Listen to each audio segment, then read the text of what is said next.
kati nabadde mutwalidde chai musenga ali mu kunywa chai oba twabadde tunyumya komboozi ki kati ng'alyoka aŋŋamba mbunze nakuwandiikidde akapapula nenkakuwa oba sula yakulabye oba sula yakulabye ng'okamba sula alabika yandabye nga nkawandiika naye nga gatamanyi gye nkatwala kirabika yandabye nga nkakukwasa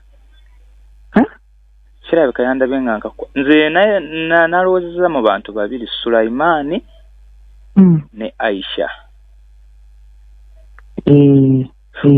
kubajjukira Faadi yabadde taliiwo ne Sulaimaani kuba wabaddewo ku bantu abayinza okukubira Sheikh esimu kwabaddeko Sulaimaani ne Aisha ayinza okuba Sula kubanga Aisha ayinza obutamanya nnyo ate Sula ono yayogera nnyo kitegeera Sula yayogera nnyo ayinza okuba si Aisha ayinza obutamanya kizigenda mu maaso naye ng'era bw'aba tugenda kwegaana tutya akapapula nze kyenakoze akapapula saakeegaanya omanyi Sheikh ye bw'aba amanyi kintu n'omwegaana awo oba oleese olutalo kati nze kyenakoze ne mugamba akapapula kabaddeko nga maama Saidi ali ng'azina mazina nga njagala bamugambe ajje bamubuuze ekibuuzo ekyo n'atakirwawo nnyo nze nagambye akapapula nabadde nkawadde maama ajja tebasobole okuyita maama Saidi naye addemu ebibuuzo bye babadde babuuza kaakati mbu n'ekirala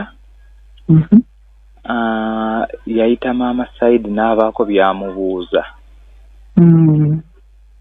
lwali lunaku oba yali agenzeewo nga birthday egenda kubeerawo nkeera nze kavamayi yangambye mbu yayita maama Saidi n'abaako byamubuuza kati mbu n'ekiro yamugambye maama Saidi nkwagala nga tuli babiri ffekka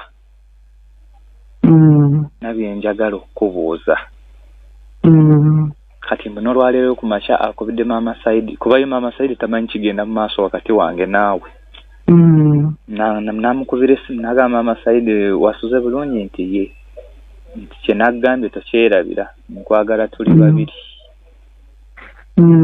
kati esaawa eno taliiwo agenze ne Sulamu bagenze mu kuziika Sheikh niwe umaru Sheikh alina kututiisa okiwulira mmwe mwenna abali awo nze mukama wammwe ekitegeera niwe mbeera mugambye nti umalo nsitulire ettooke oyiteeke mu mmotoka toyinza kungamba oli nsituzangaani okutwalawa okitegeera so you need to be firm ate kyekyo kye twayiza okuba nga n'omwana ekyakavuma kavuma naye kyabadde kikulu nnyo kubanga nsitudde bitulabikola ki ate singa nategeererawo mu kusooka ebyo ebintu maama Saidi yandikuyambye n'okubipaakinga kubanze okimanyi essaawa yonna Sheikh ateeka okulwolereza mu nze kituufu ejjo namugambye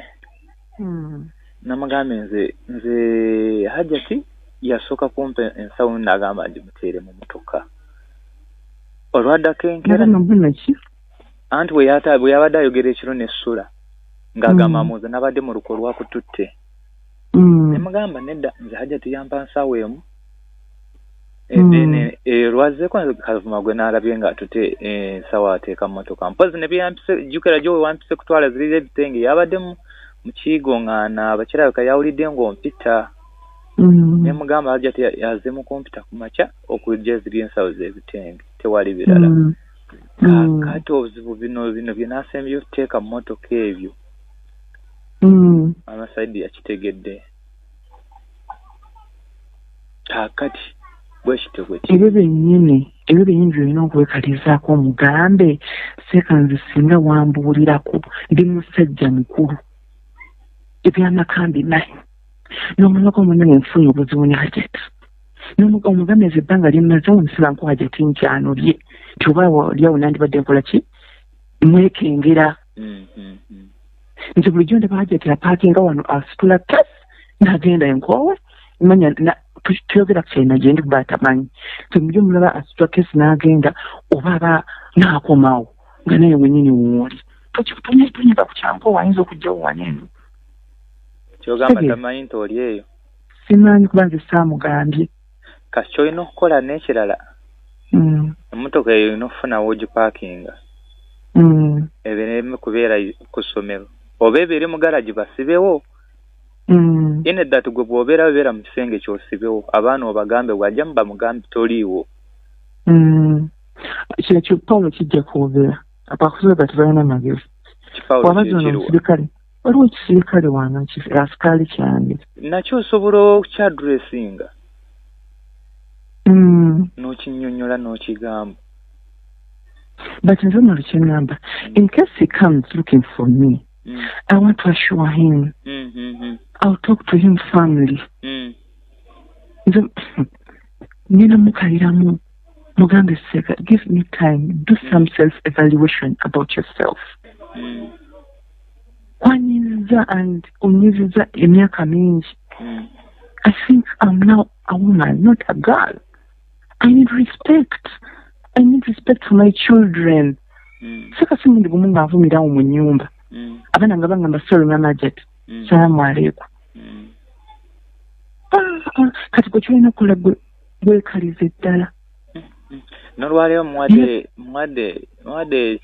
mbade mtwade chapati ne vava byatero okulyanga tudde kwa hakomeza nengo golabe ngeri jantunulamu.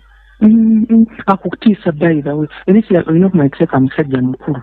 Ate mulwanyi wantala manyi obukodyo. He's trying to intimidate you. Nange ndi musajja mugezi. He's trying to intimidate you. Newe nakikola nze tagenda kunzija mukyayagala. Tagenda kinzija. Yengo oyinza n'okukyogera mbu nasitulidde kuwona ebintu baba bakugobye. Nti binadde sibimanyi. Kyenakugamba mami kyenakugamba leka kabumaya abatwalayo ebintu bwe nabyekaliriza mu bw'omu nzekka kiba kijja kuleeta wali mutuufu nze obwongo bwange buli waggulu ate nze nali sigenda nakukkiriza naye lwakuba nze nali nakyenjagala kati bannaani ate olagawo kuliko wone mutinga ati katumaze kugera ensonga enkulu like tuga ati tudda mabega kati n'ekirala wali sene akagoyiko takagoyikako kaluni katete mama Saida akozeza akansenze mugambe kanike okazinga ojjaka era nja kaleta kuba nkaagala kanako obukono obutini kujja mu bwoti kasi tujja kuba tweyongera okwewuliza nerindako okujjana bakakati tomanya nze kusanga nze sigenda kujja kati sibyakakati ndako embeera ekoleki embeera erina okusooka neeterera I can't even meet you that side. Onji?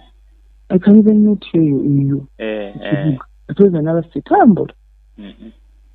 Okusinga okujja wano abaana bakumanyi ebigambo it's a gate ntu akunoonya n'akufunziza muno kyangu okukwatiramu. Tujja kisooka tukiwe obudde. Kale bandi.